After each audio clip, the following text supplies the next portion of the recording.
It is 6 a.m. Sunday morning, and I can't sleep. So, we're going to play some Silent Threat. Or Silent Threat. Oh god, maybe I should sleep. We're going to play some Blue Planet. Ah! Excellent. You know what? Who cares?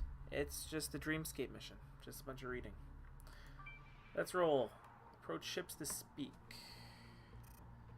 Don't want to awake yet. Al. Dua. What do you have for me?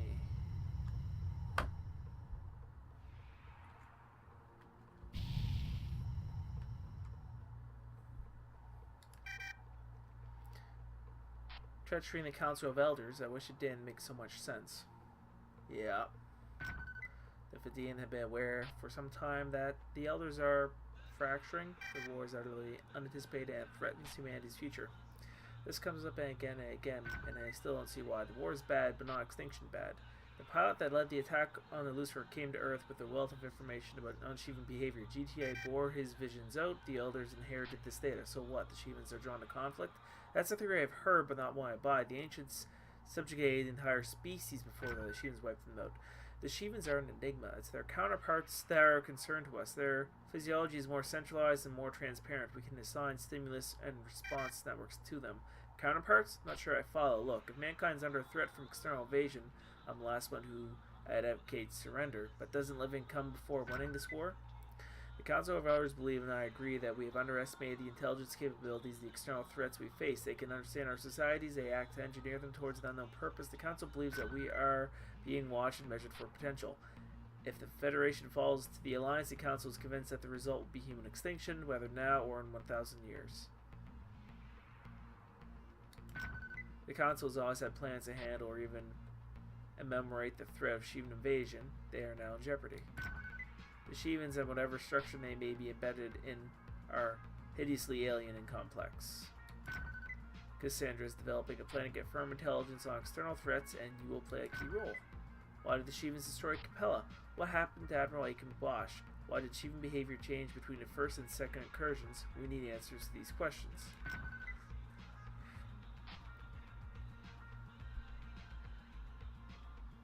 In the official lore, I even think it says, in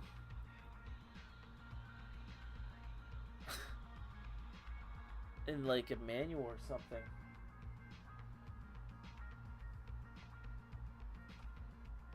The Shivans are back and they're wondering what happened to their scouting party, or something like that. Because why only does the Lucifer have shields?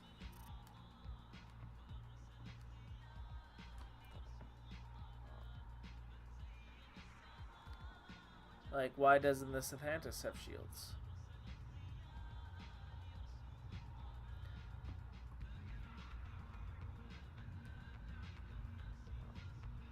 The indication that I got from, like, the official stuff of the campaign was the Lucifer was just kind of scouting out this neck of the woods.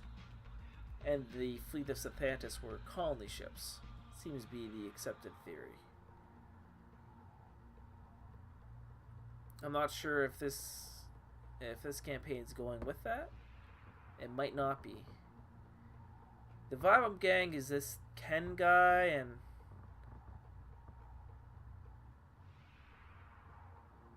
like these Fidian, they know about the Vishnans and they're convinced that if the GTVA is the dominant personality in for humanity, that humanity will eventually be wiped out by humanity is eventually going to be wiped out anyway. I wonder. I feel like we're getting played by the Shivans. I killed an elder. I even enjoyed it, I think. Thought you'd be proud. You really don't get it, do you? You may be Aldua's golden girl, but I'm wondering if you really belong with the Fidian at all. What the fuck is your problem? I assassinated one of my childhood heroes. I come here looking for the good in it, and that's all you've got? Yeah, I thought so. Probe your enjoyment, and it's just angst underneath. That's my problem with poor childhood heroes looking for the good in it. You're still caught in the past. Christ, I hate you, Falconer. Falconer Fame unit is it's blah blah blah. Boys, the benefits of bloodlust scale faster than the cost of collateral damage. You're never going to learn that, are you? Hope I never do. Yeah, you're just a fucking cuck.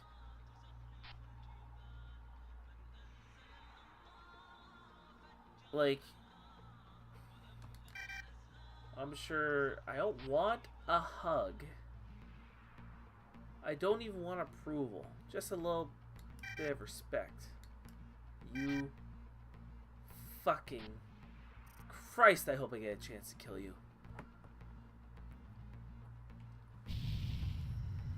God, if you don't want me here, get rid of me. Jesus Christ. But that'd make for an awfully boring campaign now, wouldn't it? Alright, Kovacs. Can't wait to tell you about this last sortie.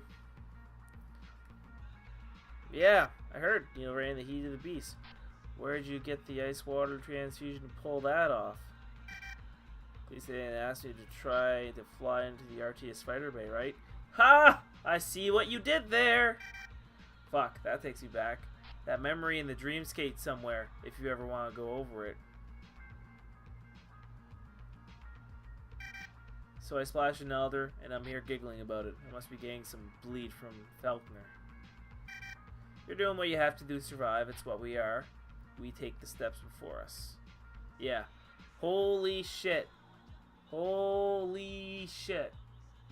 Okay, so yeah. The first person to be linked to this nonsense was probably the original Alpha 1 from Freespace.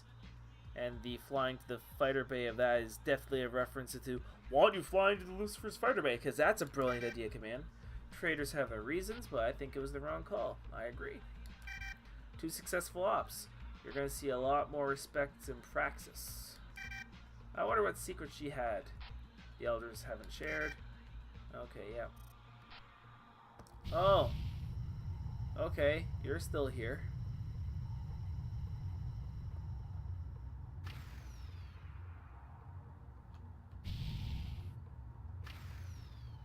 Alright, Hammer of Light. What are you saying? Straight yes, no answer, please. Did you transmit schematics to me from the PezJet? Captain Laprise is an agent of the Hammer. He was empowered to gift you with an important tool. Thank you. Your directness is refreshing. Now, what were the schematics for? What was that mathematical database that came with them? You're asking the wrong question. What you should wonder is why you were chosen to receive them, and how was that Captain Perry's identified you. I'll bite. How could have assumed logistics ship could have possibly identified me after arranging to do his own ship waylaid? How would he have known I'd respond? The incident was a fortunate happenstance. He or another agent would have found you sooner or later, somewhere in Seoul. As for why you were chosen, Terran, do you believe in precognition? I don't believe in it, no. I know that it's physically impossible, but I do believe in simulation, and simulation sufficiently advanced to foretell events yet to come.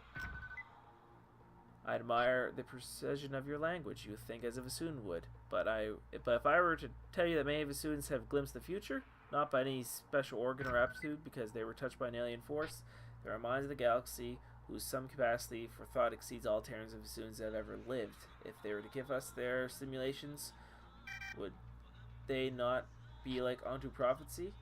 So you're saying one of you saw me? Yes, probably. Prophecy is merely advanced protection. Perhaps it is immaterial. We as a species treasure history and the past. The future is only history yet unrevealed. Good quote. What you see as a prophecy and mysticism is what sees scientific truth. Okay, cool. Very interesting. Oh, God, yep.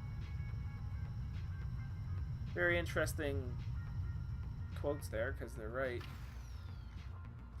And yeah, you given enough time and enough knowledge of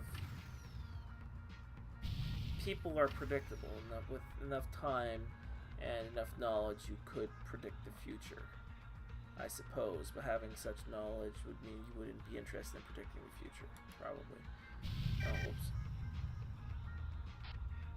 Any progress of figuring out what's happening inside my head?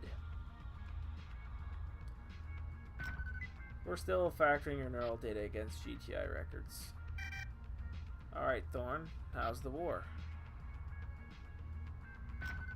Second Fleet's been busy heading off attacks on Mars. The Tez have a new strategy. They sortie squadrons through the node from Delta Serpentis, jump them straight to Mars, then move them back through the node.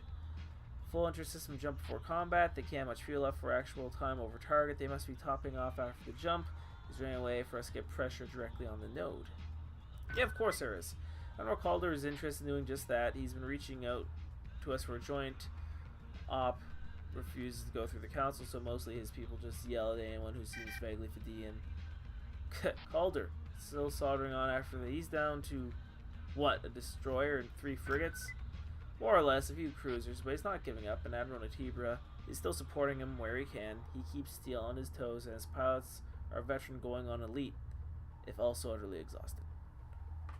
Yeah, I hear that. I always like Calder, soul of a warrior. He still is. The Titanus is fighting. He still has the Titanus in fighting shape.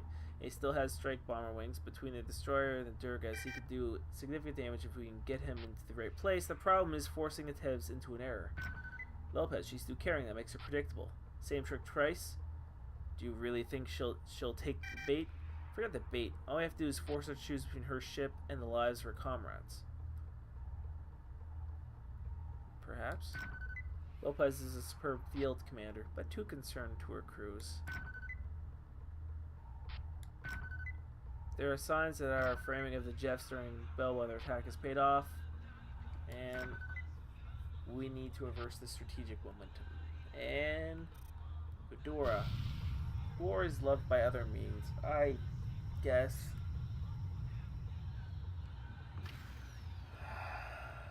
God, these guys are crazy. I'm probably like way too sleep deprived to do an actual mission, but I'll try it. How bad can it go? Oh, whoop, sorry. Let me see.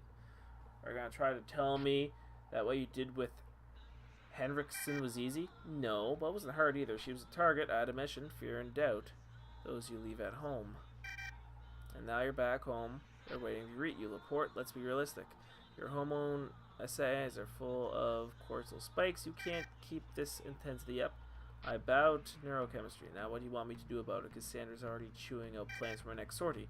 There are simple behavior triggers that beat stress. I'd say exercise, but you've got the angry grim bug already. Medication's good if you can stomach it. Talk to other people. Whatever you need. Alright, alright. Hard data wins the day. If you think my performance in the field's at risk, I'll ease up. So, Isidore, when we wake up, fun's on you.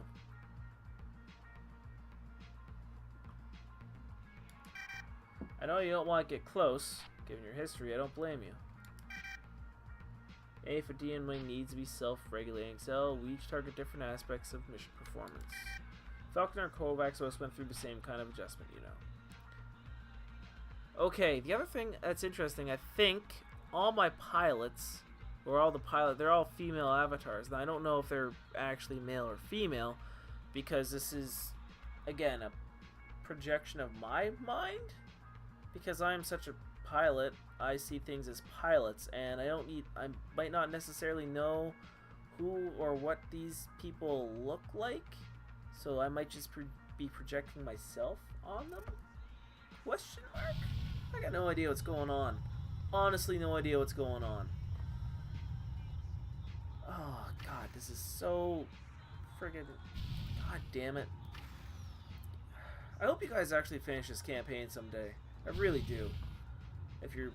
The wikis say they're planning on doing 2 parts. So I thought they basically had 3 parts, or they're going to do 3 parts, and then they basically ran out of steam when it came time to do the 3rd part, as many of these user-made campaigns seem to do.